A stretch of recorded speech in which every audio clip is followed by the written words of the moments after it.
ఈరోజు మహిళా శక్తి సమావేశానికి సంబంధిత శాఖ మంత్రివర్యులు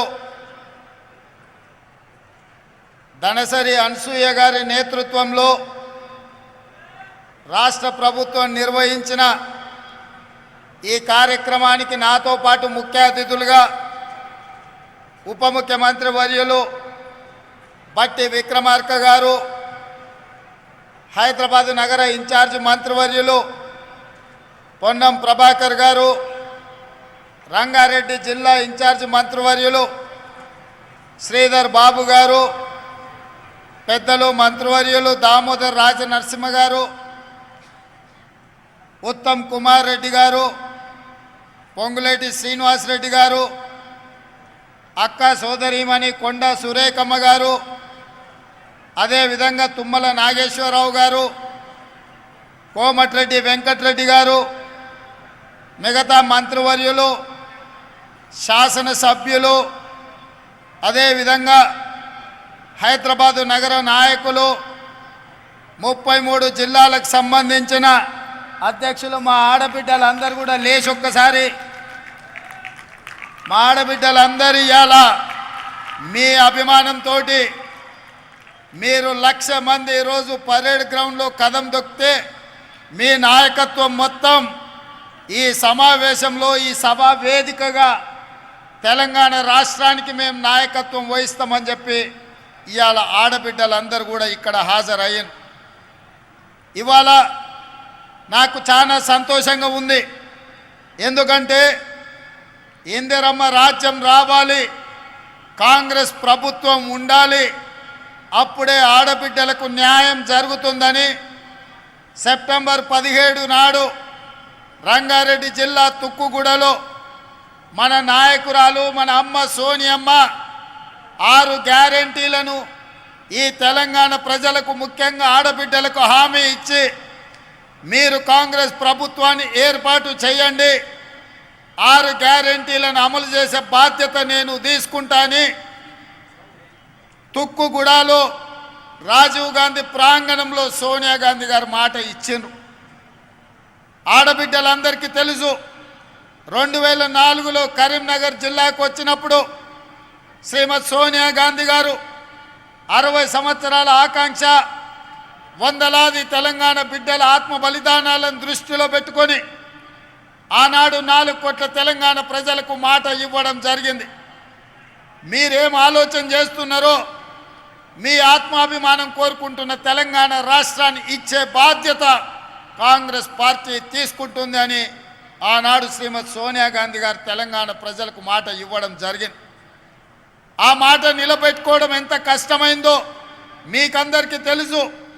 తెలంగాణ రాష్ట్రం ఇవ్వడంలో ఆంధ్రప్రదేశ్లో కాంగ్రెస్ పార్టీ మనుగడ కోల్పోయి కేంద్రంలో ప్రభుత్వాన్ని కోల్పోయి తెలంగాణ రాష్ట్రంలో ఎన్నో ఒడిదుడుకులు ఎదుర్కొన్న మాట తప్పని మడమ తిప్పని నాయకురాలుగా మన నాయకురాలు సోనియమ్మ తెలంగాణ రాష్ట్రాన్ని ఇచ్చి ఇవాళ తెలంగాణ రాష్ట్రంలో ఎంతోమంది తల్లులు తమ బిడ్డలు తెలంగాణ కోసం ఆత్మ బలిదానం చేసుకుంటుంటే ఆ తల్లుల కడుపు కోత తెలిసి ఒక బిడ్డను కోల్పోతే తల్లికి ఎంత దుఃఖం ఉంటుందో సోనియమ్మకు తెలుసు. ఎందుకంటే తన కళ్ళ ముందల్నే తన అత్తగారిని AK-47 తుపాకీ తూటాలతోని ముష్కరులు కాల్చి చంపినరు.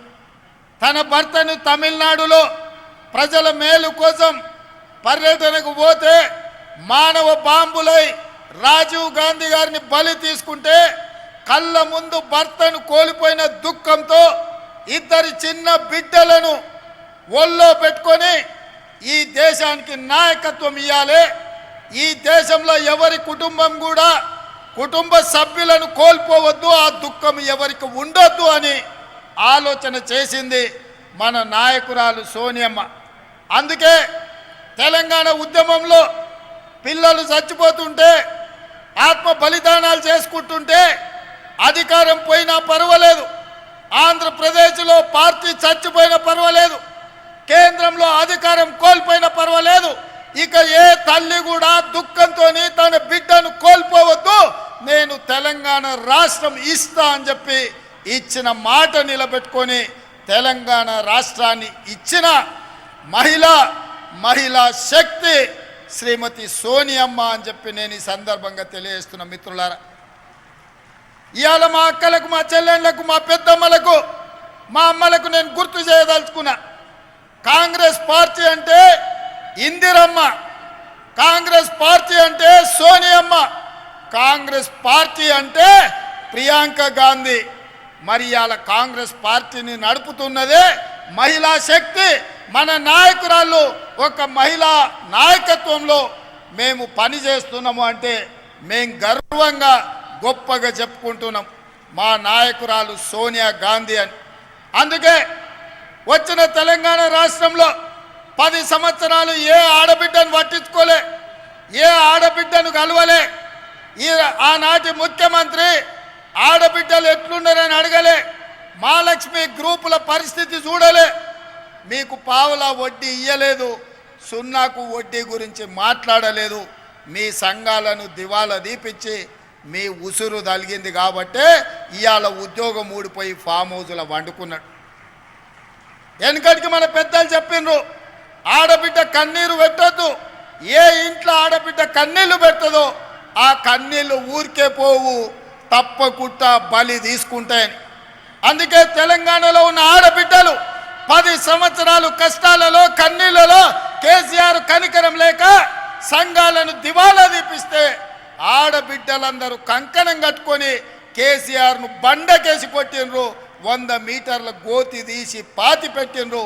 అందుకే ఇవాళ ఈ వేదిక మీద ఇందిరమ్మ రాజ్యం కాంగ్రెస్ ప్రభుత్వం వచ్చింది.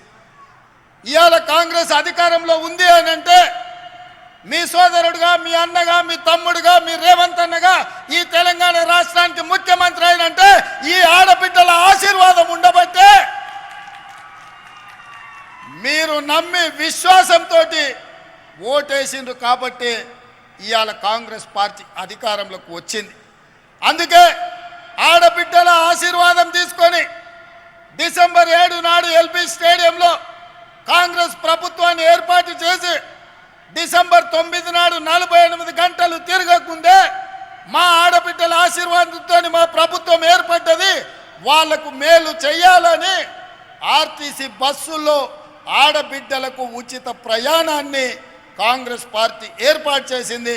మా మంత్రివర్యులు పొన్నం ప్రభాకర్ గారి నేతృత్వంలో ఈ 92 రోజుల్లో 25 కోట్ల మంది ఆడబిడ్డలు బస్సుల్లో ఉచిత ప్రయాణం చేసి, అది భద్రాచలం రాములవారి గుడి కావచ్చు, సమ్మక్క సారలమ్మ దైవ దర్శనం కావచ్చు, యాదగిరిగుట్ట లక్ష్మీ నరసింహస్వామి కావచ్చు, అలంపూర్లో జోగులాంబ దర్శనం కావచ్చు, అదే కాదు ఇంటి ఆయన అప్పుడో ఇప్పుడో కోపం చేస్తే చెప్పా పెట్టకుండా అమ్మగారి ఇంటికి వణిక కావచ్చు, ఈ ఆర్టీసీ బస్సులో మా అక్కలు మా చెల్లెళ్ళు ప్రయాణం చేశారు.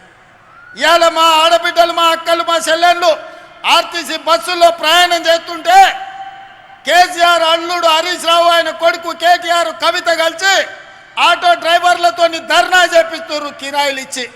ఏమన్నాయంటే ఆడబిడ్డలకు ఆర్టీసీ బస్సులు బంద్ చేయండి అని. నేను అడగదలుచుకున్న మా ఆడబిడ్డల్ని, మీకు ఇచ్చే ఆర్టీసీ ఉచిత ప్రయాణం కేసీఆర్ బంద్ చేయాలంటుండు, టీఆర్ఎస్ వాళ్ళు ధర్నా చేస్తుండ్రు, నన్ను ఏం చేయమంటారని చెప్పి నేను మిమ్మల్ని అడగదలుచుకున్నా. నేనైతే ఎవడొచ్చినా సరే ఆడబిడ్డలకు అడ్డం పడితే ఆర్టీసీ బస్సు మీద ఎక్కించైనా సరే ఆడబిడ్డలకు ఉచిత బస్సు రవాణా సౌకర్యాన్ని మీ అందుబాటులోకి తీసుకొచ్చే బాధ్యత నేను తీసుకుంటా అని చెప్పి నేను చెప్పదలుచుకున్నా. ఇదే కాదు, రూపాయి కూడబెట్టి ఇంటి పని, పాసి పని చేసి, తట్ట పని, పార పని, మట్టి పని, ముంబై, దుబాయ్ వలసపోయిన ఆడబిడ్డలు రూపాయి కూడబెడితే ఇంటాయనకి ఏదన్నా జబ్బొచ్చినా, పిల్లలకు బాలేకపోయినా, బిడ్డ ఇంటికి ప్రసవానికి వచ్చిన లక్షల రూపాయలు దవాఖానా ఖర్చు అవుతున్నాయి. ఆనాడు పేదవాళ్ళ ఆరోగ్యం కోసం కార్పొరేట్ వైద్యాన్ని అందించాలని డాక్టర్ వైఎస్ రాజశేఖర రెడ్డి గారు ముఖ్యమంత్రిగా ఉన్నప్పుడు రాజీవ్ ఆరోగ్యశ్రీ ద్వారా ఆనాడు 2 లక్షల రూపాయల ఉచిత వైద్యాన్ని ఆడబిడ్డలకు ఆ రోజు అందించాడు. కానీ ఘనత వహించిన చంద్రశేఖరరావు వచ్చి రాజీవ్ ఆరోగ్యశ్రీని మొత్తం ఎక్కడ కాకుండా చేసింది. అందుకే ఇందిరమ్మ రాజ్యం వచ్చిన వెంబడే కాంగ్రెస్ ప్రభుత్వం ఏర్పడిన మరుక్షణం పెద్దలు దామోదర్ రాజ నరసింహ గారితో మాట్లాడి పేదవాళ్ళ వైద్యం కోసం అపోలో యశోద ఎక్కడికి పోయినా 10 లక్షల రూపాయలతోని మీకు వైద్యం అందించాలని ఇవాళ కాంగ్రెస్ పార్టీ నిర్ణయం తీసుకొని ప్రతి పేదవాడి ఆరోగ్యానికి మాది భరోసా అని చెప్పి కాంగ్రెస్ పార్టీ ఇవాళ రాజీవ్ ఆరోగ్యశ్రీ పథకాన్ని అమలు చేస్తుంది. ఇదే కాదు, ఇవాళ మీరు ఆలోచన చేయండి, ఒకనాడు కట్టెల పొయ్యి మీద వంట వండాలంటే పచ్చి కట్టెలు అడవిలోకి పోయి తీసుకొచ్చి పొయ్యిలో పెట్టి ఊతే అవి మండక పొగ వచ్చి ఊపిరితిత్తులకు పోయి ఆడబిడ్డలు క్యాన్సర్ వచ్చి చచ్చిపోయేది. పిల్లని ఇవ్వాలంటే ఆలోచన చేసేది, ఎందుకంటే ఈ కట్టెల పొయ్యి మీద మా పిల్లతోని వంట చేపిస్తే మా పిల్ల చచ్చిపోతుంది అని చెప్పి తల్లిదండ్రులు బాధపడుతున్న క్రమం. ఆయల్ల సోనియమ్మ ఆలోచన చేసింది, ఆడబిడ్డల కన్నీళ్లు తూడవాలంటే కట్టెల పొయ్యిని అటకెక్కించాలి, గ్యాస్ పొయ్యి సిలిండర్ ఇవ్వాలని దీపం పథకం ద్వారా ఆయల్ల ఆడబిడ్డలకు గ్యాస్ పొయ్యి సిలిండర్ ఇచ్చి 400 రూపాయలకే ఆనాడు సోనియమ్మ మీకు సిలిండర్ ఇచ్చింది. కానీ సోనియమ్మ రాజ్యం పోయినాక కేసీఆర్ నరేంద్ర మోడీ వచ్చి 400 రూపాయల సిలిండర్ను 1200 రూపాయలు చేసి ఆడబిడ్డల సొమ్ము దోసుకొని కేసీఆర్ నరేంద్ర మోడీ ఆడబిడ్డల సొమ్మంతా కొల్లగొట్టే ప్రయత్నం చేశారు. మళ్ళా గ్యాస్ పొయ్యి సిలిండర్ అటకెక్కి కట్టెల పొయ్యి మీద వండుకునే పరిస్థితి వచ్చింది. అందుకే ఆలోచన చేసి సోనియమ్మ నాకు చెప్పింది, ఆడబిడ్డల కన్నీళ్లు తూడవాలంటే గ్యాస్ పొయ్యి సిలిండరు 500 రూపాయలకే ఇవ్వాలి అని చెప్తే పెద్దలు ఉత్తమ్ కుమార్ రెడ్డి గారితో మాట్లాడి సివిల్ సప్లైస్ అధికారులతో మాట్లాడి ఇవాళ ప్రతి ఆడబిడ్డకు 500 రూపాయలకే సిలిండర్ ఇస్తున్నాము అని అంటే ఇది ఆడబిడ్డల కోసమే ప్రత్యేకంగా తీసుకొచ్చిన పథకం అని చెప్పి నేను ఈ సందర్భంగా తెలియజేయదలుచుకున్నా. అదేవిధంగా అక్కలారా ఆలోచన చేయండి, ఇంటి కరెంటు బిల్లు కట్టేది ఆడబిడ్డనే. నెల వస్తుందంటేనే బిల్లు కట్టనికే పైసలు తీసి పెట్టాలి, పాలకు పైసలు తీసి పెట్టాలి, పిల్లగాని చదువులకు పైసలు తీసి పెట్టాలి, సిట్టి పైసలకి ఇన్ని పైసలు తీసి పెట్టాలి. ఇన్ని తీసినాక తినడానికి కూడా ఏం మిగిలిన పరిస్థితి మా అక్కలకు. అందుకే మేము పాదయాత్ర చేసినప్పుడు బట్టి గారు ఆదిలాబాద్ నుంచి ఖమ్మం నడిచినప్పుడు నేను వివిధ నియోజకవర్గాలలో పాదయాత్ర చేస్తున్నప్పుడు పేదవాళ్ళు వచ్చి అడిగినారు, అన్న భూమి ఉన్నోళ్ళకు ఉచిత కరెంటు ఇస్తున్నావు, భూమి లేని పేదోళ్లకు మాకేమిస్తామని, మా ఇంటి కరెంటు బిల్లు కట్టలేకపోతున్నామన్నారు. ఆలోచన చేసి అందుకే గృహలక్ష్మి ద్వారా మీ ఇళ్లలో 200 యూనిట్ల వరకు మీ ఇంటికి ఉచిత కరెంటు ఇచ్చి 0 బిల్లు ద్వారా మిమ్మల్ని ఆదుకోవాలని ఆ పథకాన్ని కూడా బట్టి విక్రమార్క గారు విద్యుత్ శాఖ మంత్రిగా ఇవాళ ఆ పథకాన్ని కూడా అమలు చేయడం జరిగింది. ఇది కూడా ఆడబిడ్డల్ని ఆదుకోవడానికి తీసుకొచ్చిన పథకం. అదేవిధంగా పెద్దలు పొంగులేటి శ్రీనివాసరెడ్డి గారు వాస్తవంగా ఇందిరమ్మ ఇల్లు ఎన్నికల తర్వాత చూద్దాం అనుకున్నాం. ఎందుకంటే కేసీఆర్ 7 లక్షల కోట్ల రూపాయల అప్పు నా నెత్తి మీద మోపిపోయిండు, సంసారం దివాలా తీపించిండు, తాగుబోతుల సంసారం చేసిండు, ఎక్కడేమున్నదో తెలియదు, సంసారం చిల్లం పొల్లం చేసిండు, ఏందుందో తెలియదు, సంసారానికి వచ్చేటప్పటికీ ఆగం ఉన్నది. ఇప్పట్లో ఏమి చేయలేననుకున్నా, కానీ అన్ని చక్కదిద్ది చిక్కుముళ్ళిప్పి ఒకటి తర్వాత ఒకటి పరిష్కరించుకుంటూ మీకు ఆర్టీసీ బస్సు ఉచితంగా ప్రయాణం, రాజీవ్ ఆరోగ్యశ్రీ 500 రూపాయలకే సిలిండర్, 200 యూనిట్ల ఉచిత విద్యుత్ ఇవ్వడమే కాకుండా మిత్రుడు పొంగులేటి శ్రీనివాసరెడ్డి గారు పట్టుబట్టి ఎన్నికల కంటే ముందే పేదవాళ్లకు ఇందిరమ్మ ఇల్లు ఇవ్వాలి, నేనే కార్యక్రమాన్ని పెడతా అని చెప్పి భద్రాచలంలో రామచంద్రుడు ఆశీర్వాదంతో మన మన్ననే ఇవాళ ఇందిరమ్మ ఇల్లు ప్రతి పేదవాడికి ఇందిరమ్మ ఇల్లు ఇవ్వడం ద్వారా 5 లక్షల రూపాయలు ఇచ్చి మీరు ఇల్లు కట్టుకునేటట్టు, మీరు ఆత్మగౌరవంతో బ్రతికేటట్టు, మీ కుటుంబ గౌరవాన్ని మీరు నిలబెట్టుకునేటట్టు ఇవాళ 4.5 లక్షల ఇల్లు 22,500 కోట్లతోటి ఇవాళ ఒక గొప్ప కార్యక్రమాన్ని తీసుకొని పేదవాళ్లకు ఇండ్లు ఇవ్వాలన్న పథకం తీసుకున్నాం. ఆయనలో ఏం చెప్పిండు కేసీఆర్, డబ్బా ఇండ్లు వద్దు, డబల్ బెడ్రూమ్ ఇండ్లు ముద్దు అన్నాడు. ప్రతి పేదవాడికి కొడుకు కోడలు ఉంటే ఆడుంటారు, పండుగ పూట అల్లుడు బిడ్డ వస్తే ఏడవంటారు, కోడి పిల్లను మేక పిల్లను ఉంటే ఏడ కట్టేస్తారు, మీకు అందరికీ డబల్ బెడ్రూమ్ ఇండ్లు ఇస్తాను కేసీఆర్ 10 ఏళ్ళు ఆశ చూపించాడు. నేను అడుగుతున్న మా ఆడబిడ్డల్ని, మీకెవరికైనా డబల్ బెడ్రూమ్ ఇల్లు వచ్చిందా? ఎవరికైనా మీకు డబల్ బెడ్రూమ్ ఇల్లు వచ్చిందా? ఈడున్న మా ఆడబిడ్డలకు వచ్చిందా? అబద్ధాలు చెప్పి 10 ఏళ్ళు ఆడబిడ్డల్ని మోసం చేసి మళ్ళీ మోసం చేద్దామనుకుంటే డబల్ బెడ్రూమ్ ఇల్లు ఇయ్యవా బిడ్డ, నీ లగ్గం చేస్తామని చెప్పి బండకేసి కొట్టిరు కేసీఆర్. అందుకే ఇవాళ పేదవాళ్లకు ఇందిరమ్మ ఇల్లు 5 లక్షల రూపాయలు ఇవ్వడం ద్వారా మీరు కట్టుకోనికే ఇవాళ ఇందిరమ్మ ఇల్లు ఇచ్చినాం. ఇది పేదవాళ్ళ కోసం చేసిన పని కాదా? అదేవిధంగా ఇవాళ మా పెద్దలు బట్టి విక్రమార్క గారు ఆనాడు మహాలక్ష్మి గ్రూపులను లక్షాధికారులను చేస్తాం ఆడబిడ్డలను అన్నారు. వైఎస్ రాజశేఖర రెడ్డి గారు ఉన్నప్పుడు ఇవాళ మా మిత్రుల సహకారంతో ఇంత ఉందే పెద్దలు చిన్నారెడ్డి గారు చెప్పారు 63 లక్షల సంఘం సభ్యులు ఉన్నారు.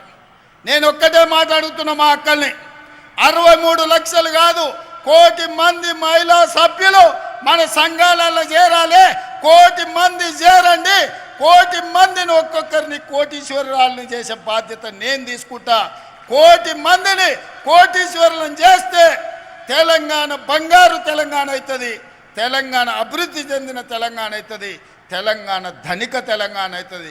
ప్రతి ఆడబిడ్డ కోటీశ్వరరాలు అయినప్పుడు పిల్లల్ని డాక్టర్లు, లాయర్లు, ఐఏఎస్లు, ఐపీఎస్లుగా చదివిపించుకుంటారు, ఆత్మ గౌరవంతో కుటుంబాన్ని నడిపిస్తారు. అదే ఇంటి ఆయన చేతుల నగదు ఉంటే సాయంత్రం తీసుకొని పోయి బెల్ట్ షాపులు ఇస్తాడు. అవునా? అదే కదక్క.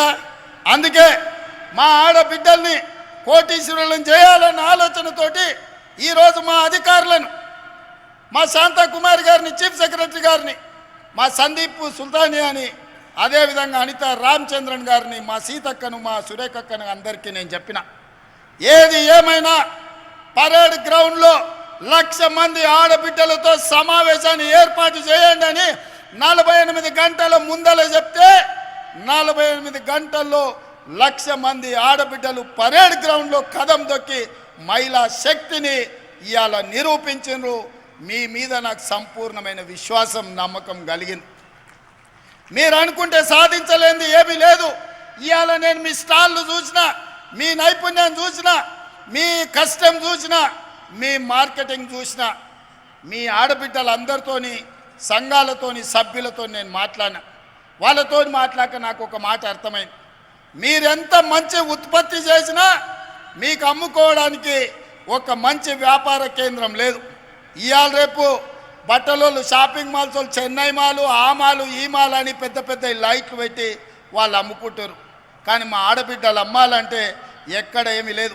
అందుకే ఈ వేదిక మీద నుంచి మా అధికారులకు ఆదేశాలు ఇస్తున్నా, రాబోయే నెల రోజుల్లో శిల్పారామం పక్కన మా ఆడబిడ్డలు ఉత్పత్తి చేసిన ప్రోడక్ట్స్ అమ్ముకోవడానికి 100 షాపులు మీకు పెట్టించి మీ ఉత్పత్తులు రాష్ట్రం కాదు, జాతీయం కాదు, అంతర్జాతీయ స్థాయిలో మీ ఉత్పత్తులు అన్నీ అమ్ముకునే విధంగా మీకు స్టాళ్ళు ఏర్పాటు చేపించే బాధ్యత, దానికి అవసరమైన ఏర్పాట్లు చేసే బాధ్యత నేను తీసుకుంటా.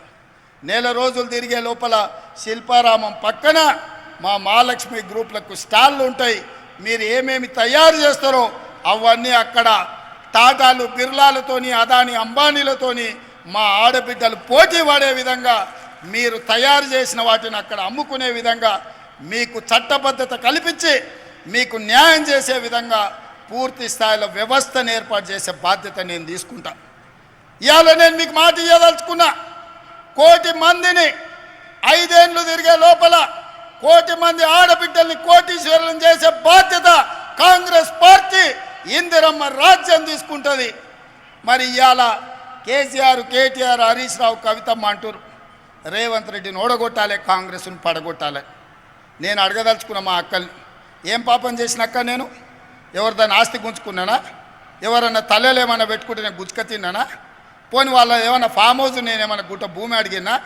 లేకపోతే వాళ్ళు దోసుకున్న సొమ్ములు ఏమన్నా వాటా అడిగినా?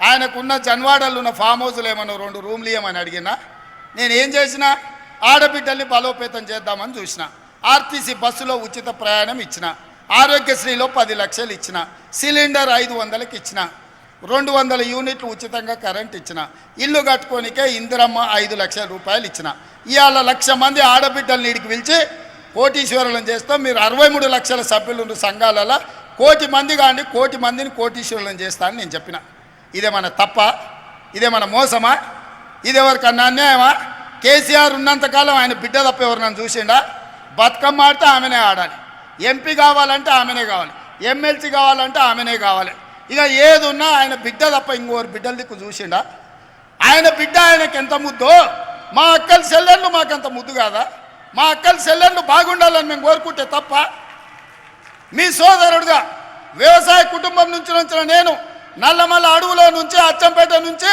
హైదరాబాద్ వరకు వచ్చి ఇవాళ ఒక వ్యవసాయం చేసుకునే పిల్లగానే ఆ కుటుంబం నుంచి వచ్చినోని నేను ఈ రాష్ట్ర ముఖ్యమంత్రి అయితే చూసి ఓర్వలేకపోతున్నాను వాళ్ళ కడుపులో ఒకటే పుగులు అవుతుంది అరేకి వ్యవసాయం చేసుకునే వాళ్ళ పిల్లగాడు వచ్చి ముఖ్యమంత్రి అవుతాడని దొరలే కూర్చోవాలి నా కుర్చీలా వ్యవసాయదారులు కూర్చోవద్దా అని నేను అడుగుతున్నా ఎందుకు ఇవాళ ప్రజలు మాకు తీర్పు ఇచ్చారు మాకు ఓట్లు వేసారు 93 లక్షల మంది మమ్మల్ని ఆశీర్వదించి ఆ కుర్చీలో కూర్చోబెట్టారు ఏమన్నా అయ్య పేరు చెప్పి కూర్చున్నానా విరాసతులు ఎవడన్నా పుణ్యానికి ఇచ్చిండా లేకపోతే ఎవరి ఇంట్లో నన్ను ఉంటే రాత్రి కూడా దొంగతనం చేసిన మా అక్క బాజాబ్తా ప్రజల దగ్గరికి వెళ్ళినాం ప్రజలకు చెప్పినాం ఇందిరమ్మ రాజ్యం తెస్తామన్నాం కాంగ్రెస్ అధికారంలోకి వస్తుందన్నాం 6 గ్యారంటీలు అమలు చేస్తామన్నాం ఆ మాట తెలంగాణ ఇచ్చిన సోనియమ్మతోని మీకు చెప్పించినాం సోనియమ్మ మీద నమ్మకంతోని కాంగ్రెస్ మీద భరోసాతోని ఇవాళ ఈ ప్రభుత్వాన్ని ఏర్పాటు చేసిండ్రు మీరందరూ మీరు వేసిన ప్రభుత్వాన్ని మీరు గెలిపించిన కాంగ్రెస్ను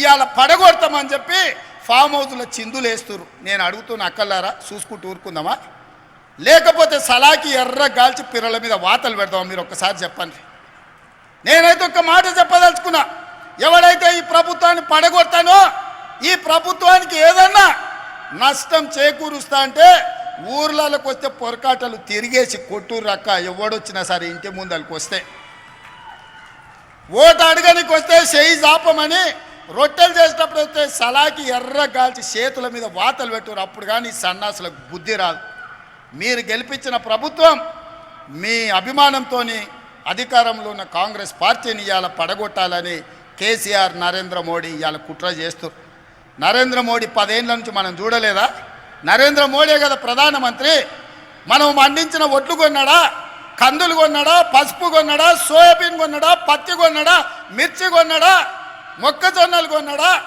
ఏం కొన్నాడు మనం పండించిన పంట నరేంద్ర మోడీ ఏం కొనకపోను రైతు వ్యతిరేక నల్ల చట్టాలు తెలిసి అదాని అంబానీలకు అమెజాన్లకు దేశాన్ని 70 కోట్ల రైతులను తాకట్టు పెడుతుంటే లక్షలాది మంది రైతులు ఢిల్లీలో ధర్నా చేస్తే తుపాకీ తూటాలతో కాల్చి చంపినాడు నరేంద్ర మోడీ అలా మన ప్రభుత్వాన్ని వడగొడతా అంటుండు మన రైతులను ఆదుకున్నాడా ఒక్కసారి ఆలోచన చేయండి ఇవాళ సందెట్ల సడేమియలాక బీజేపీ ఒకటి బయలుదేరాడు మాకోసారి ఈయనని ఏందా మీకోసారి ఇయ్యనికే 10 ఏళ్ళు మీ నరేంద్ర మోడీ ప్రధానమంత్రి కాదా 10 ఏళ్ళు ఏం పొడిచిండ్రు మీరు రైతు ఆదాయం 2 చేస్తా అన్నారు ఉన్న దివాలా తీపించిన ఇవాళ రైతులు చచ్చిపోతున్నారు పేద ప్రతి వాడికి 2022 వరకు అందరికి ఇండ్లు ఇస్తున్నారు ఇవాళ ఇండ్లు లేక గుడిసెలలో బతుకుతున్నారు ఇవాళ ప్రతి పేదవాడి ఖాతాల స్విస్ బ్యాంకులో ఉన్న లక్షల కోట్ల రూపాయలు తెచ్చి 15 లక్షల రూపాయలు ప్రతి పేదవాడి ఖాతా వేస్తా అన్నాడు